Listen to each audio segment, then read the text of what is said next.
नमस्कार. सातारा स्मरण यात्रा या मालिकेतील आज हा 57वा भाग. या भागामध्ये शिवाजी विद्यापीठाचे माजी कुलगुरू प्राचार्य डॉक्टर पी.जी. पाटील सर यांच्या काही आठवणी मी आपल्याशी शेअर करणार आहे.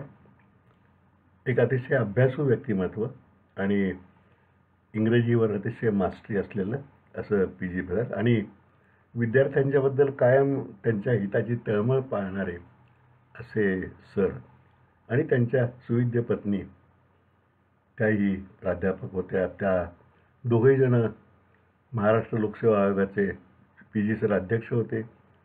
त्यांच्या पत्नी सुमतीबाई त्याही काही काळ अध्यक्ष होत्या आणि अतिशय तळमळीचं आणि ज्याला खऱ्या अर्थानं गुरु म्हणता येईल अशी ही दोन्ही पती पत्नी होते. त्यांच्या आठवणी आज मी शेअर करतो आपल्याबरोबर. आयुष्यात कोणाची केव्हा गाठ पडणार याचा अंदाज आपल्याला नसतो आणि काही वेळा जवळचा माणूसही बराच काळ अनोळखी राहतो, तर कधी दुरस्थसुद्धा पटकन भेटतो. साताऱ्याचे थोर ज्ञान महर्षी बॅरिस्टर पी.जी. पाटील सरांच्या बाबतीत माझा योग हा पहिल्या प्रकारातील होता. मी सातारला शाळेत शिकत होतो तेव्हा सर येथीलच शिवाजी कॉलेजमध्ये प्रोफेसर होते आणि नंतर शिवाजी कॉलेजचे प्राचार्यही झाले. माझ्या त्या पोरवयात सरांची ओळख होण्याचा प्रश्नच नव्हता. पुढे साताऱ्यातील कॉलेजला गेलो असतो तर कदाचित सरांच्या हाताखाली शिकण्याचं भाग्य मला लाभलं असतं. परंतु तेव्हा शिवाजी कॉलेजमध्ये कॉमर्स विभाग नव्हता आणि धनंजयराव गाडगे कॉमर्स कॉलेज जे आता संस्थेचं आहे रयत शिक्षणचं डी.जी. कॉलेज म्हणतात त्याला, त्याची स्थापनाही झाली नव्हती. त्यामुळे कॉमर्सला जाणं म्हटलं तर पुण्याला जाण्याशिवाय पर्याय नव्हता आणि म्हणून मी पुण्याच्या BMCC कॉलेजमध्ये प्रवेश घेतला. त्यामुळे सरांची ओळख व्हायचा, त्यांचं मार्गदर्शन मिळण्याचा योग हुकलाच.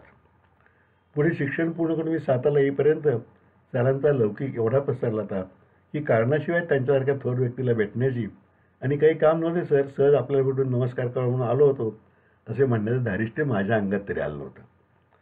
नंतरच्या काळात मी शिक्षण संपवून सातारला आलो, बऱ्यापैकी इन्कम टॅक्स कन्सल्टंट म्हणून स्थिरावलो आणि तोपर्यंत सरांचे कर्तृत्व ओळखून शिवाजी विद्यापीठाचे कुलगुरू, लोकसेवा आयोगाचे सदस्य अशा मोठमोठ्या पदावर त्यांची नियुक्ती झाली होती. सातारच्या आणि रयत संस्थेच्या कार्यक्षेत्राला त्यांचा ज्ञानाचा लाभ आता उभ्या महाराष्ट्राला होऊ लागला होता. त्यामुळे सरांचं वास्तव्यसुद्धा सातारा, कोल्हापूर, मुंबई असे होत राहिले आणि त्या ज्ञानयोगाला भेटण्याचे माझे स्वप्न तसेच अपूर्ण राहत चालले होते. कालांतराने त्या सर्व मोठ्या जबाबदाऱ्या संपवून आणि यशस्वीरित्या पूर्ण करून सर आणि सौ वहिनीसाहेब म्हणजे प्राचार्य सुमतीबाई पाटील हे दोघेही पतीपत्नी साताऱ्याला कायमचे वास्तव्यास आले. एव्हाना कोणत्या ना कोणत्या कार्यक्रमात थोडंसं प्रमुख पाहुणे छोट्या कार्यक्रमात जाण्याइतपत मी साताऱ्यात रुळलो होतो आणि अशाच एका कार्यक्रमात सर प्रमुख पाहुणे आणि इतर विशेष उपस्थितांमध्ये मी होतो. याची 2-3 नावं असत नाहीत आणि यांच्या उपस्थितीत त्यात मी होतो. कार्यक्रम संपल्यानंतर चहा पाण्याच्या वेळी त्यांच्याशी बोलण्याचा योग आला. मी नमस्कार करून सरांना माझी ओळख सांगायला लागलो तर सरांनी हात धरून थांबवले. मला हात केला असं सर असे हात करायचे. अरुण, मला तुझी माहिती आहे, बऱ्याबाबांची ओळख जुटीच आहे, पण आज तू भेटलास ते बरं झाले. कसे चाललं आहे? त्यावर मी चांगलं चाललं आहे वगैरे सांगून सुरुवात केली आणि मग सरांच्या मनमोकळ्या बोलण्यातून 10-12 मिनिटे आमच्या गप्पा रंगत राहिल्या. मी सरांना पहिल्यापासून त्याही पूर्वी पाहिलं होतं आणि ऐकलं होतं ते आमच्या शाळेत. ते बॅडमिंटनच्या सामन्यांच्या बक्षीस समारंभाला तेव्हा आले ते. इंग्लिश स्कूलच्या चौकामध्ये ओपन एअर कोर्ट होतं आणि तिथे बॅडमिंटन सामन्याचा बक्षीस समारंभ होता. तो असेल बहुतेक 1955-56चा काळ होता तो. इंग्लिश स्कूलच्या मधल्या चौकात 2 खुली बॅडमिंटन कोर्ट्स होती. तेथेच काही माणसं खेळत म्हणजे सकाळीच खेळायचे कारण वारं नसतं म्हणून आणि सामनेही होत असं. अशा सामन्या आम्ही मुले पाहायला आणि खराब झालेली शटल कुठे मिळतं आहे का म्हणजे आपल्याला खेळायला देईल अशी वाट बघत आम्ही उभं राहायचो. त्या दिवशी सरांनी बक्षीस समारंभ झाल्यानंतर कोर्टावर सहज उभं राहून चालत चालत सुंदर भाषण केलं. त्यांची ती फिरत फिरत अनौपचारिक पण प्रभावी बोलणारी खादीची पॅन्ट व कोट खादीचाच अशी मूर्ती आजही माझ्यासमोर आहे. सरांची स्मरणशक्ती इतकी तीव्र होती की मी केव्हा त्याची आठवण करून दिल्यानंतर पुढे ते म्हणाले, तेव्हा कोणी खर्शिक आणि डॉक्टर साठेबाई चॅम्पियन आलं होतं ना. मी होकार दिला आणि ते बोलणं संपलं. पण नंतर सरांची गाठ अशीच पडू लागली आणि त्यांनी त्या कार्यक्रम झाला की जिव्हाळ्यानं बोलायचं अशी प्रथासुद्धा सुरू झाली. अशावेळी सर विचारायचे, परवा कुठं शाळेच्या बक्षीस समारंभाला गेला होतास, आणि ते आहोजावच बोलायचे. खरं तर त्यांनी अरे तुरे आम्हाला म्हणा असंच वाटायचं, पण सर नेहमी आहोजावा म्हणायचे. का अरुण आपण कुठे गेला होता असं विचारायचे. परवा कोणत्या ह्याच्या बक्षीस समारंभाला गेला होतात ना, आता कोणता कार्यक्रम घेतला आहे असं विचारायचे. मी संकोचाने सांगायला लागलो की सर म्हणायचे, अरे ज्यांना 2 गोष्टी बोलता येतात त्यांना लोकांनी बोलावले तर कार्यक्रमांना जायलाच पाहिजे. समाजात देणे आपण लागतोच ना. आमच्या कौलापूरला, तुला माहिती आहे ना कौलापूर? मी म्हणलं हो सर. सरांना कौलापूर हे आपल्या गावाचा विलक्षण अभिमान होता. तेच कौलापूर, काळूबाळू यांचं कौलापूर. तिथं आमच्या कौलापूरला अशा कार्यक्रमांना सुपारी घेणे म्हणतात. अस्सल तमाशाचा शब्द आहे तो. आणि मी कौलापूरचाच आहे, तेव्हा तू चांगल्या कार्यक्रमांच्या सुपाऱ्या जरूर घेत जा. पण एक लक्षात ठेव, अशा सामाजिक संस्थांकडून कधीही मानधन घेऊ नकोस. तिथे जाणे आणि तेही फुकट हे आपले कर्तव्यच आहे.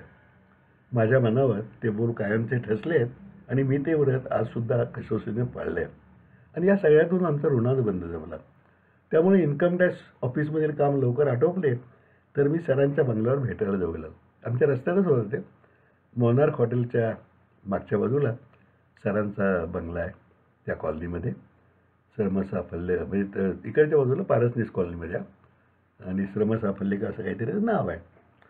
त्यामुळं मी वेळ आला परत यांना थोडा वेळ आहे तर सरांना भेटायचो, नमस्कार करायचं, काहीतरी बोलायचं. पुढं त्याचंही रुटीन बनून गेलं. पारसनीस कॉलनीत सर आणि मॅडम बंगल्यात राहत. बाहेरच्या खोल्यात 1-2 गरजू आणि गरीब विद्यार्थ्यांना सर राहायची सोय करून देत. कंपाऊंडच्या लोखंडी फाटक्यात दार उघडून पायऱ्याने वर गेले की जाळीचं दार असे. ते बहुधा उघडेच असायचे. तेथील बेल वाजवली की सरांची प्रसन्न मूर्ती हाती दार उघडून बाहेर यायची. काय अरुण, कसे आहात, बसा असे स्वागत करून सर त्यांच्या ठरलेल्या खुर्चीत बसायचे. साधा लेंगा वर शर्ट दोन्ही खादीचे, हा ठरलेला घरातला पोशाख आणि चेहऱ्यावर स्मित असते. काय म्हणतोय सातारा, ऐक्य कसा चाललाय, तुम्ही नवीन काय लिहिताय, अभयसराजे काय म्हणतायत, अशी विचारणा करून सर सुरुवात करीत. आणि मग मागच्या भेटीनंतर आज अखेर घडलेल्या साताऱ्यातील व महाराष्ट्रातील घटनांचा आढावा सुरू आहे. त्यातून मग कर्मवीर अण्णांच्या त्यांच्या वरयेच्या अलौकिक ज्ञानप्रसाराच्या अनेक गोष्टी सरांच्याकडून समजत असत. सर कोल्हापूरला दर दिवाळीला कामकाज जायचे आणि भाऊबीजेला ते सगळ्या गावकऱ्यांना एकत्र करून प्रबोधन करायचे आणि तो गावकऱ्यांच्या देणग्या गोळा करून रयतला आणून द्यायचे. वर्षानुवर्ष सरांचा हा कार्यक्रम चालू होता. ते 7-8 वर्षाचे असताना सरांना अण्णांनी कोल्हापूरहून त्यांना खांद्यावर बसून कसे आणले, धनीच्या बागेतले दिवस, अण्णा मुंबईला कसे घेऊन गेले, तिथे मुंबई विद्यापीठाचा राजाबाई टॉवर दाखवून पांडू पाटील तुला या टॉवरशी कुस्ती खेळून यशस्वी व्हायचे असे अण्णा कसे म्हणाले, अशा असंख्य आठवणींचे भोवती सरांच्या वाणीतून उघडत. कधी एखादा प्रसंग सांगताना सर भावना शिवून त्यांच्या डोळ्यात अश्रू येत. मग ते चष्मा बाजूला काढून हळूच डोळे साफ केल्यासारखे करत आणि मग स्वतःला सावरून गमतीदार आठवणींचा गोप सुरू करत. सर मुंबई विद्यापीठात पहिल्या अण्णांना झालेला आनंद, बार ॲट लॉ करायला त्यांनी सरांना इंग्लंडला कसे पाठवले, तिथे बाबासाहेब भोसलेजवळ गमतीचे दिवस, अशा असंख्य आठवणी सर भरभरून सांगत. त्या त्यांच्या तोंडून ऐकताना वेगळ्याच विश्वास गेल्यासारखे वाटे. सर आणि बाबासाहेब भोसले महाराष्ट्राचे माजी मुख्यमंत्री हे एकाच वेळा लंडनला शिकायला होते. त्यांनी सांगितली एक आठवण अशी, बाबासाहेब भोसले बॅरिस्टर बाबासाहेब भोसले महाराष्ट्राचे मुख्यमंत्री झाल्यावर त्यांनी आपल्या मित्राला फोन केला. ते म्हणाले, Pandu Patil we are speaking. त्यावर सरांची मलिनता अशी होती की बाबासाहेब नेहमी आम्ही बोलतोय म्हणून स्वतःचा उल्लेख वी असाच इंग्लंडपासून करीत असत. म्हणून बाबासाहेब पुढे म्हणाले, we have become chief minister of Maharashtra. त्यावर सरांनी उत्तर दिलं, बाबासाहेब तुमचा थट्टेखोर स्वभाव अजून केला नाही वाटतं इथे सर. यावर बाबासाहेब म्हणाले, Pandu Patil we are not joking, this is a fact and your friend is CM of Maharashtra नाव. यावर आपण अभिनंदन कसे केले व बाबासाहेब हसून पुन्हा कसे बोलले हे सांगायला सरस हवेत. अशी माझी चक्कर महिन्यातून एकदा तरी व्हायची.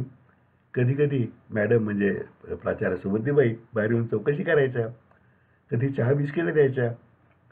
अंत्यसंस्कार सहाय्यक मंडळाच्या करता 1982 डिसेंबरला नवीन शववाहिका घेण्यासाठी आम्ही ठरवलं. आम्ही सातारकरांना त्यासाठी देणग्या देण्याचे आवाहन केले. तेव्हा त्या गोळा करण्यासाठी मी, माझे मित्र सुरेश पैणेरकर व किशोर नामदर अनेकांना भेटत होतो. वृत्तपत्रातही आवाहन केलं तर लोकांनी देणग्या द्याव्या. तर काही आपल्या यथाशक्ती ₹1 काही द्यावं आणि काही विशेष लोकांना मात्र जाऊन आम्ही भेटून ₹5,000 अशी विनंती करत होतो आणि खूप लोकांचा प्रतिसाद मिळत होता. तेव्हा प्राचार्या सुमतीबाई पाटील मॅडम त्या नेहमी महिन्यातनं एकदा तरी आप्पा निगडीकरांच्या दुकानात यायच्या चहा घ्यायला. एकदा आम्ही संध्याकाळी त्या निगडीकरांच्या दुकानात बसलेलो असतो गप्पावर. एकदा त्या मॅडम आल्या, स्वतः निगडीकरांच्या दुकानात येऊन त्यांनी आपणहून मोठी देणगी आप्पांच्याकडे ह्या कामाकरता दिली होती. त्याची एकदा कृतज्ञतेने मी मॅडमना आठवण करून दिली. तेव्हा मॅडम रुजुतेने म्हणाल्या होत्या, अहो सर्व सातारकरांचे ते कर्तव्यच नाही का, मीही ते पार पाडले एवढेच. ही मोठी दोघंही माणसं एवढी मोठी असून एवढी विनम्र होती की काही बोलायची सोय नाही. कधी एखाद्या कार्यक्रमासाठी सरांना बोलायचे झाले की माझी फोन करत. सरांनी फोन उचलला की ते म्हणत, मी PG पाटील बोलतोय, आपण कोण बोलताय? मग मी गमतीनं, कारण तुम्ही मला तेवढी स्वातंत्र्य दिलं तर थोडी चेष्टा विनोद करण्याचं. मी गमतीने, सर मी ज्युनियर सुपारीवाला अरुण गोडबोले बोलतो. सर त्यावर खळून हसत आणि म्हणत, ज्युनियर का हो? त्यावर माझं उत्तर असायचं, सर तुम्ही सिनियर सुपारीवाले ना, मोठमोठ्या कार्यक्रमाच्या सुपाऱ्या तुम्ही घेणार आणि छोट्या बुद्रुक कार्यक्रमाच्या सुपाऱ्या मात्र आमच्याकडे येणार आणि आम्ही त्या घेणार, म्हणून तुम्ही सिनियर सुपारीवाले आणि आम्ही ज्युनियर सुपारीवाले. मग सर आणखी नसायचे आणि पुढील संभाषण सुरू व्हायचं. खरोखरी माझे काहीतरी पूर्वसुकृत असावे म्हणून सरांसारखा ज्ञान, त्याग, तप सर्वार्थांनी श्रेष्ठ असणाऱ्या दिग्गजाने मला एवढ्या मोकळीकीचा स्नेह दिला होता. सरांनी इंग्लिशमध्ये कर्मवीर अण्णांचं एक चरित्र लिहिलं आणि ते पूर्ण होऊन बरेच दिवस पडून होतं. रयत शिक्षण संस्थेने ते छापावे त्यांची PG सरांची इच्छा होती आणि संस्थेत तो विचार करू असं दरवेळा म्हणायचे. तो एकदा विषय झाला. त्या सर भावनिक होते त्या बाबतीत की आपलं हे चरित्र व्हावं, कारण अण्णांच्याबद्दल त्यांच्यामध्ये विलक्षण कृतज्ञता होती. सर हा विषय झाला. मी म्हटलं, सर तोपर्यंत माझं कौशिक प्रकाशन सुरू केलं तर मी पुस्तकं प्रकाशितही केलेली. मी सहज किती पाण्यात वगैरे चौकशी केली आणि सरांना माझी अंदाज काढला की किती खर्च होईल. तर जाणून ₹70,000-80,000 खर्च होतं ते पुस्तक, म्हणजे 1,000 कॉपीज काढायचं तर होता. म्हणलं, सर मी पुस्तक काढतो, तुम्ही शक्यतो रयतने काढले तर केव्हाही सर्वांनी योग्य होईल. पण ते नाही म्हणाले तर मी पुस्तक काढतो आणि समजा ते काय विकलं किंवा आपण भेट म्हणून देऊ वेगवेगळ्या ठिकाणी आणि नाही खपलं तर भेट म्हणून देऊ सगळीकडे, संस्थेला देऊ, वेगवेगळ्या लायब्ररीजना देऊ आणि अण्णांच्या कार्याला माझा तो हातभार आहे असं मी समजेन. तर सर अतिशय खुश झाले. म्हणाले, तू म्हणतोस ते ठीक आहे, तुम्ही म्हणताय ठीक आहे, पण संस्थेने काढण्यात औचित्य आहे. यंदा आमच्या मीटिंगमध्ये हा विषय परत होईल, त्यानंतर जर ते नाही म्हटलं तर मग आपण हा विचार करूया. तर मलाही तो त्यांचा विचार पटला. सुदैवानं पुढच्या मीटिंगमध्ये संस्थेच्या ते सर्व प्रपोजल मंजूर झालं. शरदराव पवार, नामदार शरदराव पवार तेच त्या मीटिंगच्या अध्यक्ष होते आणि त्यांनी मनावर घेतलं. ते पुस्तक पुढं ओरिएंटल नॉवेल्सच्या सहाय्यानं संस्थेनं प्रकाशितसुद्धा केलं आणि ते चरित्र एक अव्वल इंग्रजीमधलं चरित्र आहे, कारण सरांचा इंग्रजी अप्रतिम होतं. सर हे इंग्रजीतील पंडित म्हणता येईल अशा पंक्तीतले होते. त्यांचे लिहिणे सुरेख असायचे, पण इंग्रजी भाषण म्हणजे लालित्यपूर्ण मेजवानी असायची. मराठी वक्तृत्वही तेवढेच प्रभावी असायचे आणि विशेष म्हणजे मराठीत बोलताना त्यात एकही इंग्रजी शब्द नसायचा. शिवाय समोरच्या श्रोतृला ते पटेल आणि रुचेल असेच असायचे. माझ्या 50च्या वेळी मित्रमंडळींनी अरुण गोडबोले माणूस आणि मित्र असा एक लेखसंग्रह सिद्ध केला. 1994 सालची गोष्ट आहे. तेव्हा त्याचा प्रकाशन समारंभ कुणाच्या हस्ते करायचा तर छत्रपती सुमित्राराजे भोसले राजमाता यांच्या अध्यक्षतेखाली आणि प्राचार्य शिवाजीराव भोसले, प्राचार्य राम शेवाळकर आणि बॅरिस्टर PG पाटील या तिघांच्या हस्ते झाला. समर्थांनी हा कार्यक्रम झाला. त्यावेळी या तिघांच्या रूपाने जणू कर्तृत्व, वक्तृत्व आणि विज्ञान या सगळ्याचा त्रिवेणी संगमच झाला असं मला वाटतं. या तिन्ही दिग्गजांच्या भाषणांनी सातारकरांना तेव्हा 2 तास वेगळ्याच विश्वात नेलं होतं आणि त्या सगळ्यांना राजमातांचा आशीर्वाद होता. हे विशेष माझ्या दृष्टीने तो एक मोठा भाग्याचा क्षण होता. कोणतेही नवीन पुस्तक मी लिहिलं की मी ते सरांना भेटायचो, वाकून नमस्कार करून देत असे आणि सर ते वाचून नंतर माझं कौतुक करायचे, काही चूक वाटली तर तेही सांगायचे.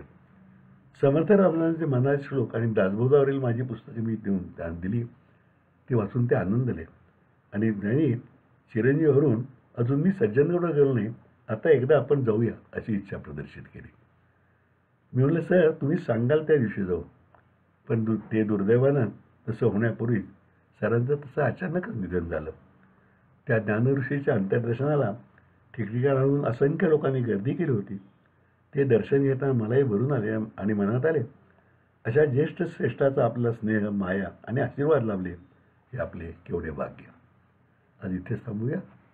उद्याच्या भागात नवीन काहीतरी आठवणी. तोपर्यंत नमस्कार.